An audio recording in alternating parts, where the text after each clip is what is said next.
ये भी मैंडेट अवामी नहीं, ये भी बनाया गया। मामला बिगड़े हुए हैं।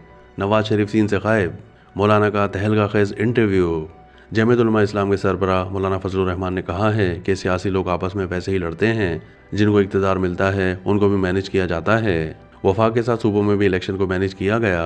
खैबर पख्तूनख्वा में भी मैंडेट अवामी नहीं, यह भी बनाया गया मैंडेट है। निजी टीवी को इंटरव्यू में मौलाना फजलुर रहमान का कहना था कि मुझे इलेक्शन के नताइज तस्लीम नहीं है। इस्टेब्लिशमेंट और इलेक्शन को तस्लीम करने वाली जमातों से इख्तलाफ हुआ। हुकूमत और इस्टेब्लिशमेंट में सलाहियत क्यों नहीं जो कामयाबियां हासिल की उनको फॉलो कर सकें। हम मुस्लिम लीग नून के मैंडेट को तस्लीम नहीं कर रहे।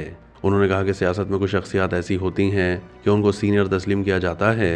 तवक्को रखी जाती है कि बड़े होने के नाते वो ऐसा किरदार अदा करें कि मसाइल हल हों। नवाज शरीफ को हमेशा एहतराम किया है, वो बिल्कुल ही सीन से गायब हो गए हैं। सीन में बज़ाहिर नवाज शरीफ का कोई किरदार सामने नहीं आ रहा। मामला बिगड़े हुए हैं, इलेक्शन खराब हो गए, हुकूमत पर एतमाद नहीं है। उनका कहना था कि जमहूरियत शिकस्त खाएगी तो इंतहा पसंदी और शिद्दत पसंदी कामयाब होगी। JUI और PTI के दरमियान ताल्लुक एतदाल की तरफ आ रहा है।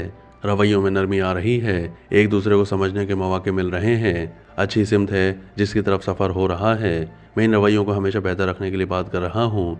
यह नहीं कि महदूद वक्त के लिए दोस्ती करूँ और आगे जाकर कहूँ कि मतलब पूरा हो गया, अब ज़रूरत नहीं है। मौलाना फजलुर रहमान का कहना था कि बानी PTI का किरदार सियासत में क्या होगा ये उन्होंने खुद तय करना है। सियासत में गुंजाइश रखनी चाहिए कि एक दूसरे को समझ सकें और बात कर सकें। ईद के बाद JUI ने जनरल कौंसिल का इजलास बुलाया है। जनरल कौंसिल इजलास में मुस्तकबिल की पॉलिसियां तय होंगी। सियासी लोग आपस में वैसे ही लड़ते हैं, जिनको इक़्तिदार मिलता है उनको भी मैनेज किया जाता है। वफाक के साथ सूबों में भी इलेक्शन को मैनेज किया गया है। उन्होंने कहा कि खैबर पख्तूनख्वा में भी मैंडेट अवामी नहीं है, यह भी बनाई गई मैंडेट है। हम दोनों अब अपोजिशन में हैं। PTI का भी इलेक्शन का अदम एतमाद है।